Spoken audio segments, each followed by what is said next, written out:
निषाद राजगुह को वापस भेजा और निषाद राजगुह गंगा को पार करके जब श्रृंगवेरपुर में आए तो क्या दर्शन करते हैं।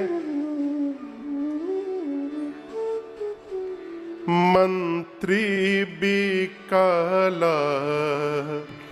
बिलो की निषादो,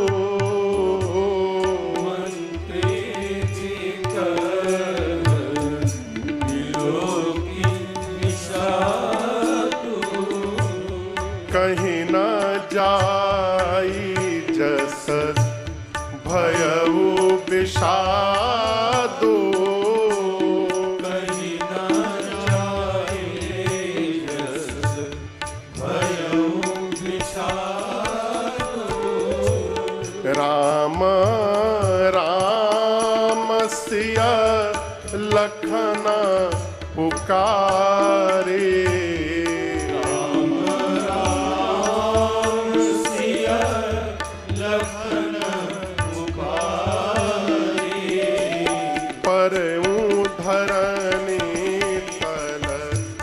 व्याकुल भारी पर उधरने तल व्याकुल भारी, पर उधरने तल व्याकुल भारी, पर उधरने तल व्याकुल भारी। निषाद राजगुह जाकर देखते हैं सुमंत जी वृक्ष में घोड़ों को बांध करके धरती पर पड़े हुए हैं और दक्षिण दिशा की ओर देखकर कह रहे हैं राम राम, हे सीते हे लक्ष्मण, यही पुकार रहे हैं। सुमंत जी को तो छोड़िए, जिस रथ पर भगवान बैठकर आए हैं उस रथ के घोड़े, गोस्वामी जी लिखते हैं घोड़ों की दशा क्या है। देखी दक्षिण दिशि हय ही नाही,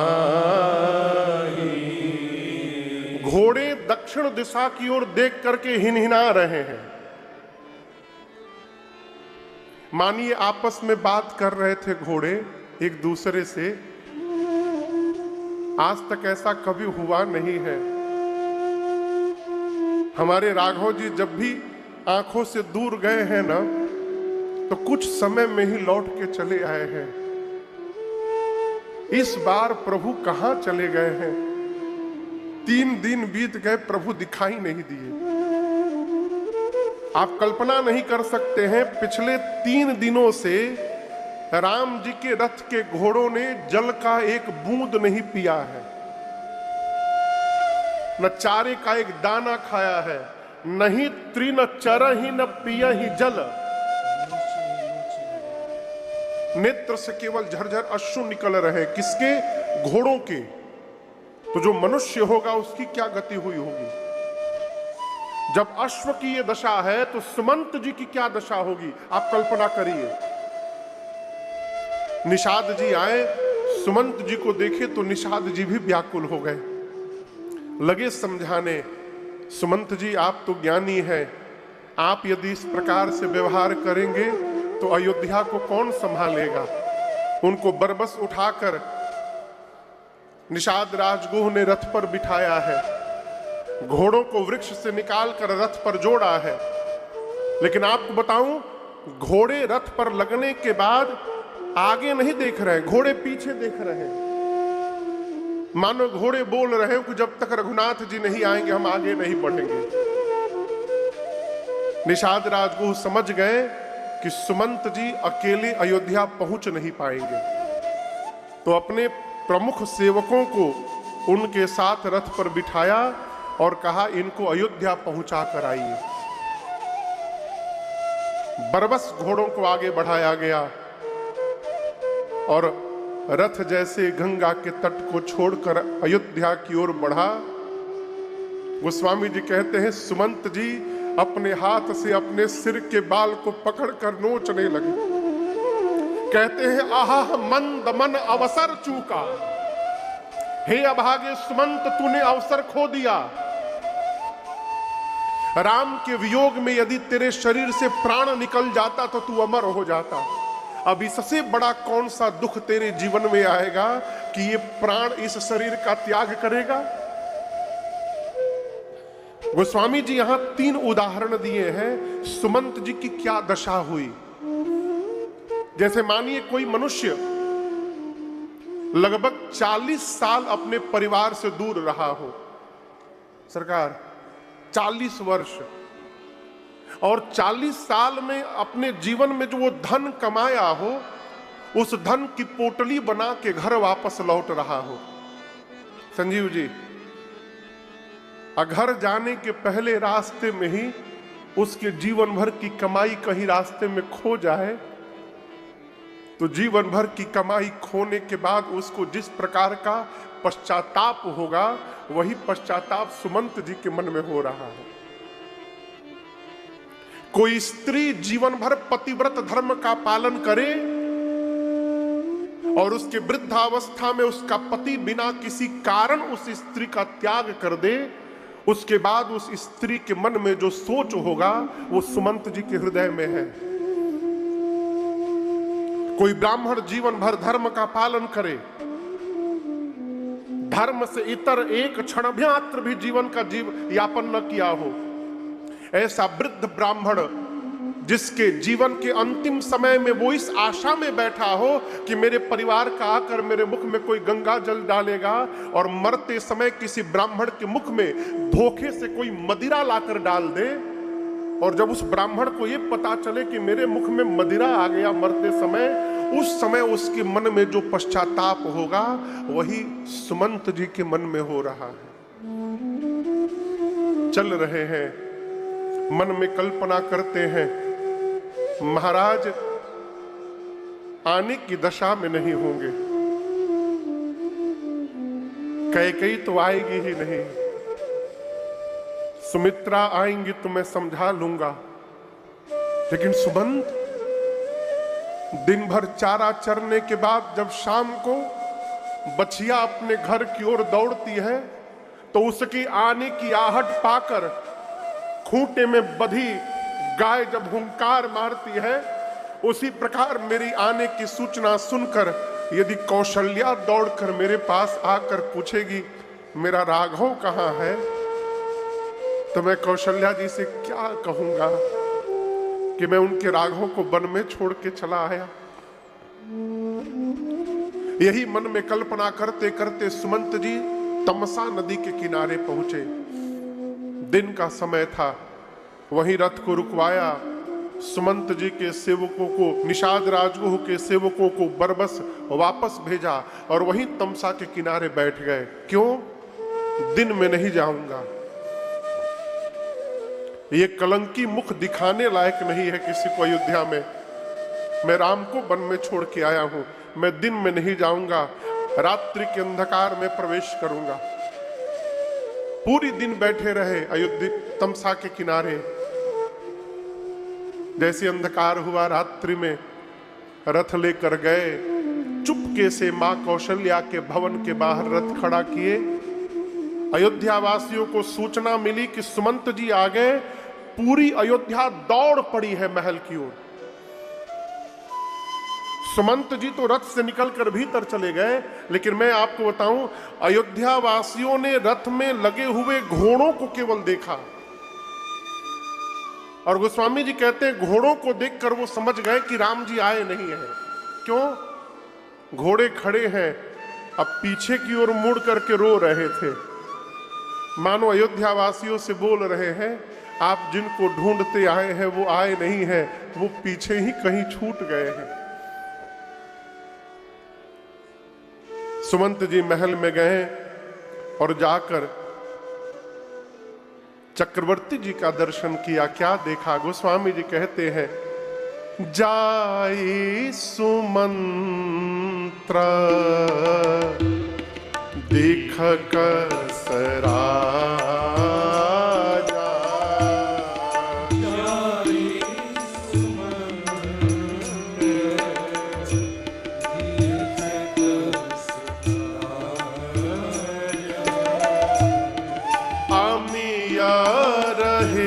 सज्जन। महाराज सुनते गए। अचानक कौशल्या जी की दृष्टि गई दशरथ जी के शरीर में, गले के नीचे हलचल समाप्त हो गए। गोस्वामी जी कहते हैं महाराज का प्राण ऊर्ध्व गति में गया और ऊपर उठ करके कंठ में आके फंस गया। प्राण कंठगत भयउ भुवालु। देखिए, जो मनुष्य जीवन में जितना पुण्यशाली होता है उसके शरीर का प्राण उतने ऊपर के भाग से निकलता है,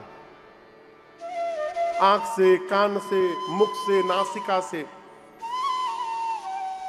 और जो मनुष्य जितना पतित होता है उसके शरीर का प्राण अधो अंग से निकलता है। आपको पता नहीं, हमारे गांव के पास कुछ ही दूरी पर, मुश्किल से 20 मिनट की दूरी पर एक सिद्ध महापुरुष रहा करते थे, ब्रह्मर्षि देवराहा बाबा। पता नहीं आप उनके बारे में जानते हैं कि नहीं।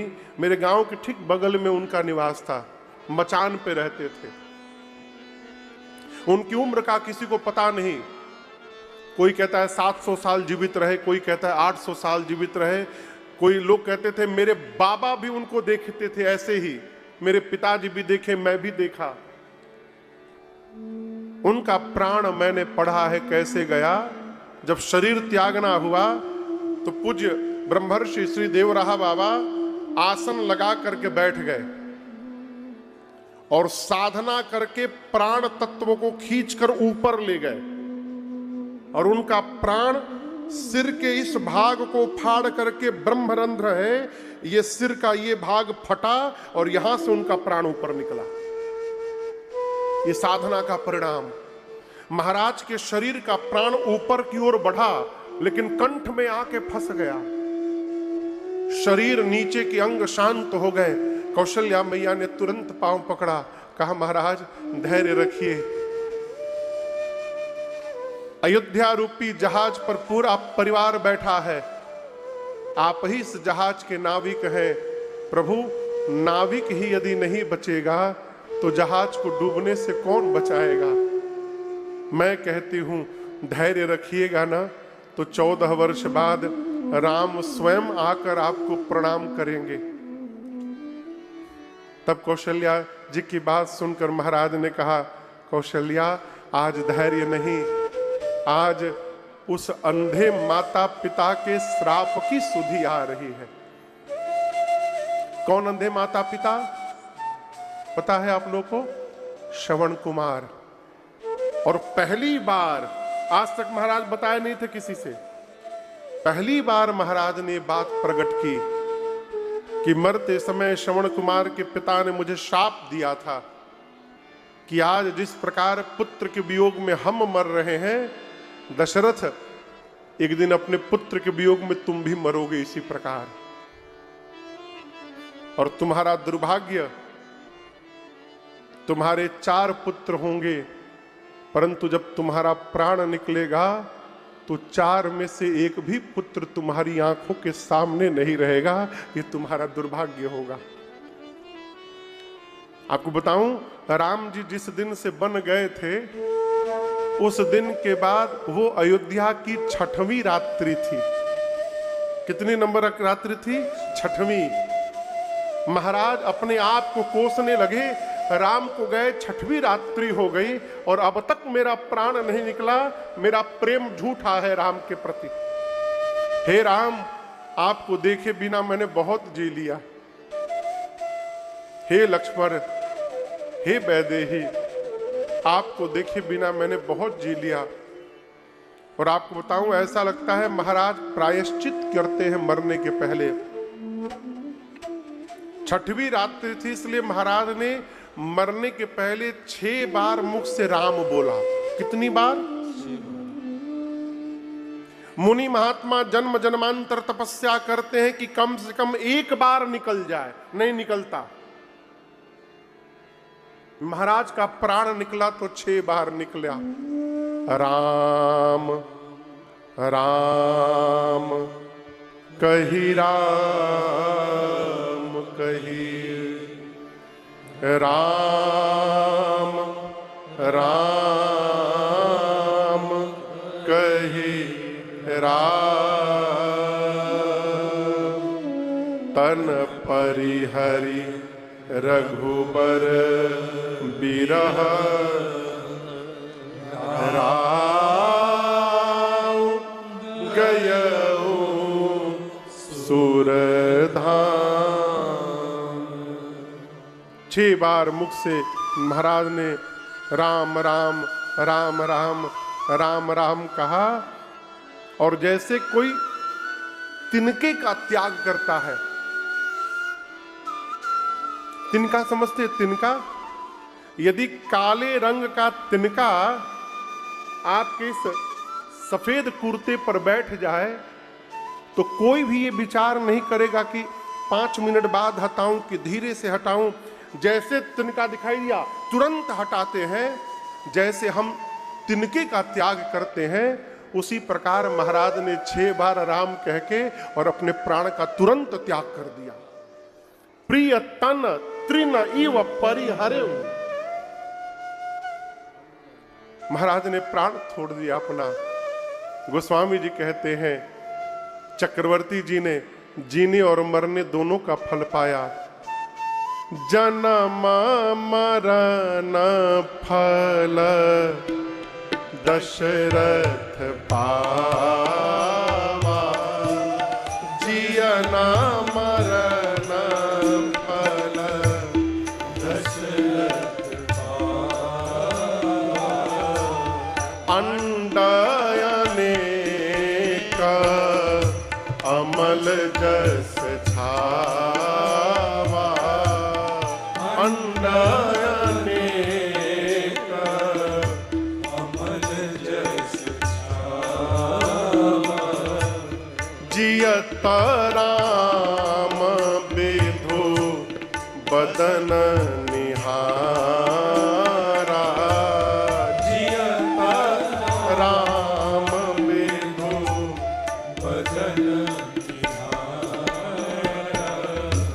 राम बिरह करी मरण समारा,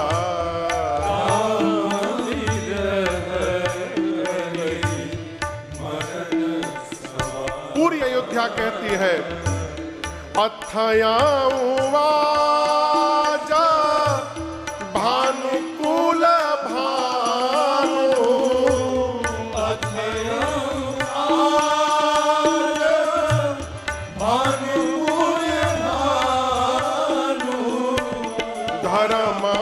धर्मायवधि गुण रूप निधानु, धर्मायवधि गुण रूप निधानु, धर्मायवधि गुण रूप निधानु,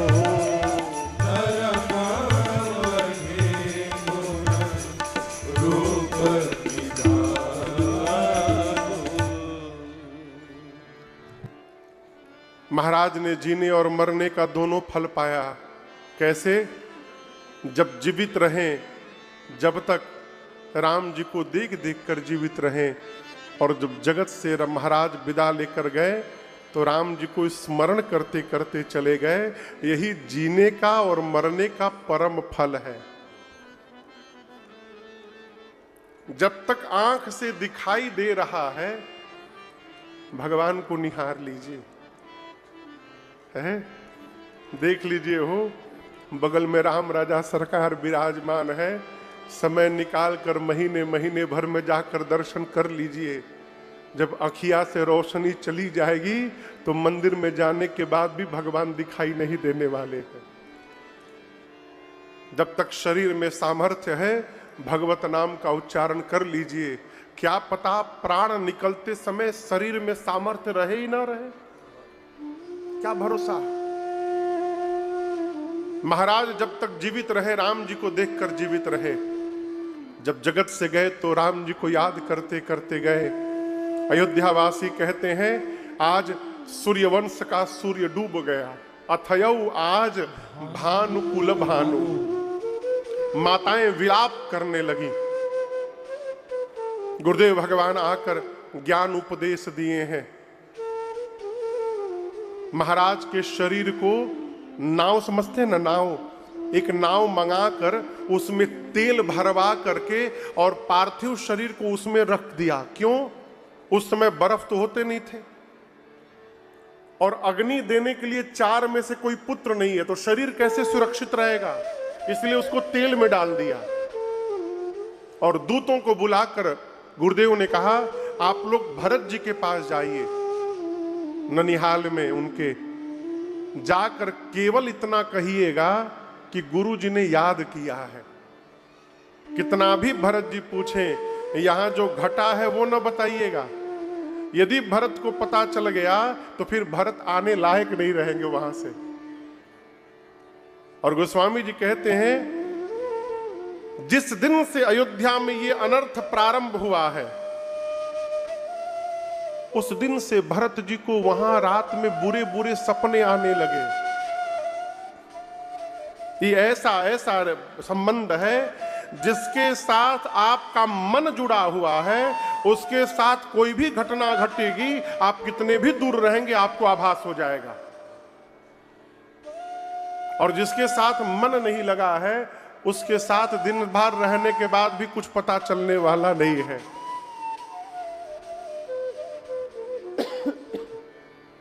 प्रातःकाल भरत जी जगते हैं, डर जाते हैं, शंकर जी का पूजन करते हैं। दूत पहुंचे अयोध्या के, जाकर दूतों ने कहा भरत जी से, प्रभु कुछ पूछिएगा मत हमसे, केवल इतना सुनिए, गुरुदेव ने बुलाया है, आप तुरंत चलिए अयोध्या। गोस्वामी जी कहते हैं, भरत जी जिस रूप में थे उसी रूप में दौड़ पड़े और जैसे अयोध्या में आए हैं, खर सियार सब प्रतिकूल ध्वनि बोल रहे हैं।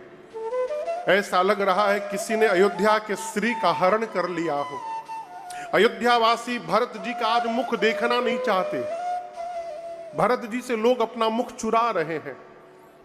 भरत जी सीधे मां को कैकेयी के पास गए। कैकेयी मैया सुनी, लाला आ गया मेरा, द्वार पर गई, जाकर मां ने आरती उतारा है, खूब दुलार किया भरत जी का, भीतर ले जाकर कक्ष में बिठाई है। दुलार करके मां ने पूछा, भरत मामा के घर में सब कुशल है ना, वहां सब ठीक है ना भरत?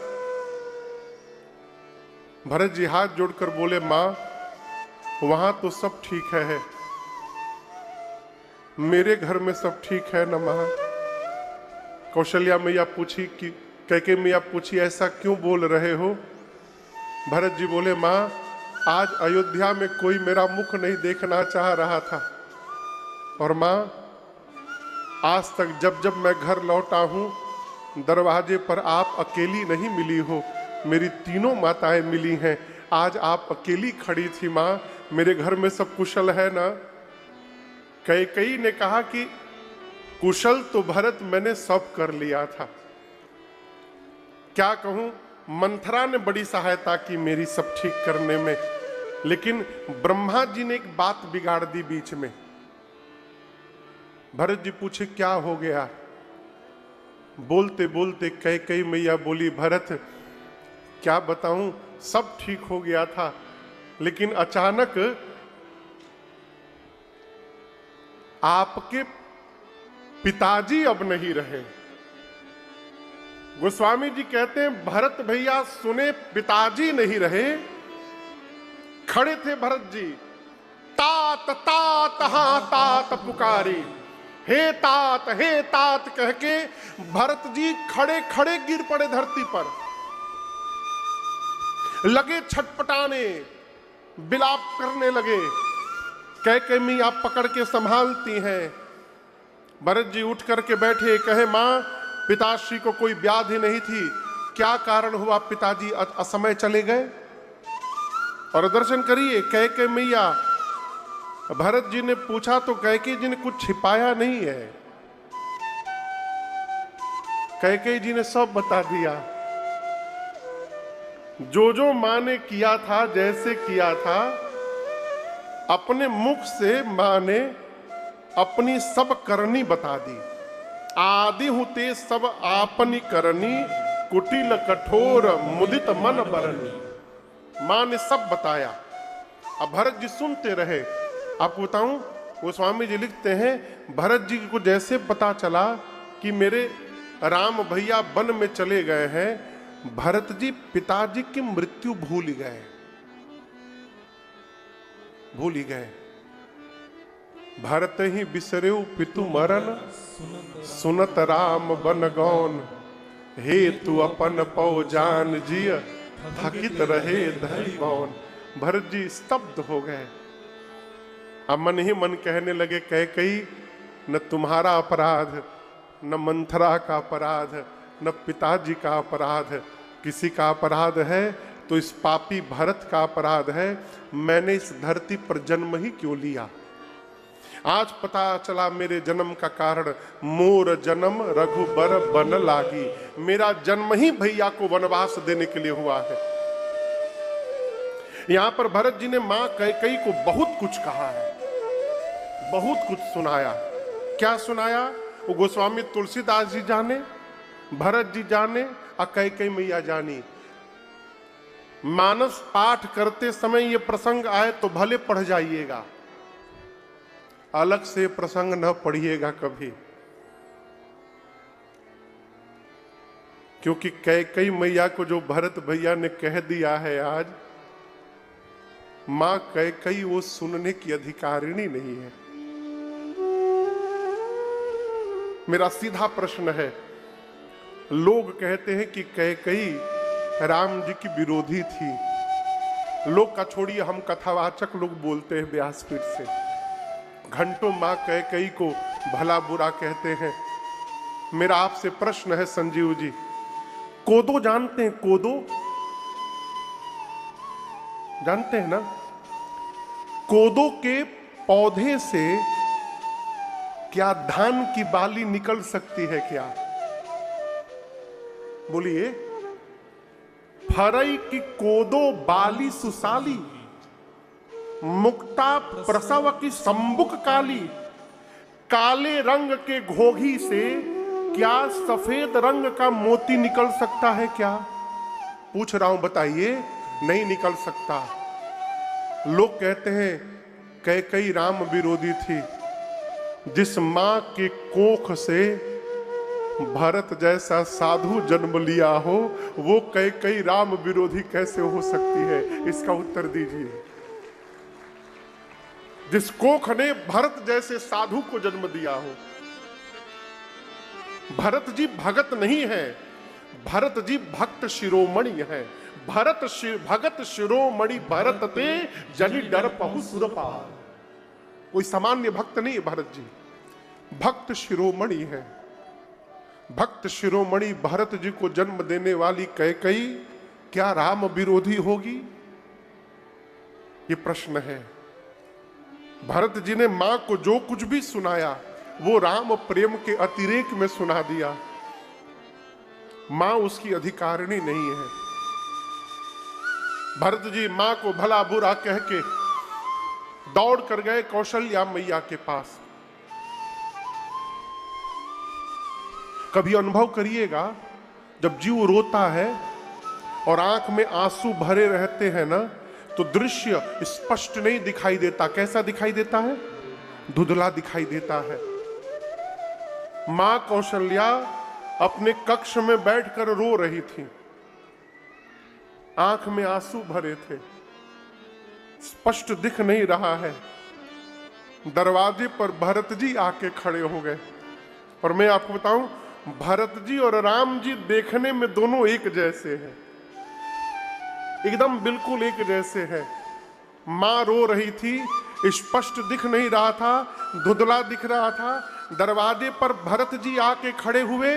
मां को लगा कौशल्या जी को कि उनका राघव आके खड़ा हो गया, और जैसे मां को लगा कि राम आ गया, मां इतनी विह्वल हुई मिलने के लिए, उठकर दौड़ी राम जी से मिलने के लिए। लेकिन भाव की अतिरेक के कारण मां राम जी तक पहुंची नहीं, भरत जी तक, और बीच में ही कौशल्या मैया मूर्छित होकर के गिर गई। बेहोश हो गई मां, गिर गई। भरत जी जा करके मां के चरणों से लिपट गए। जब मां मूर्छा से जगी हैं तो मां ने भरत जी को अपने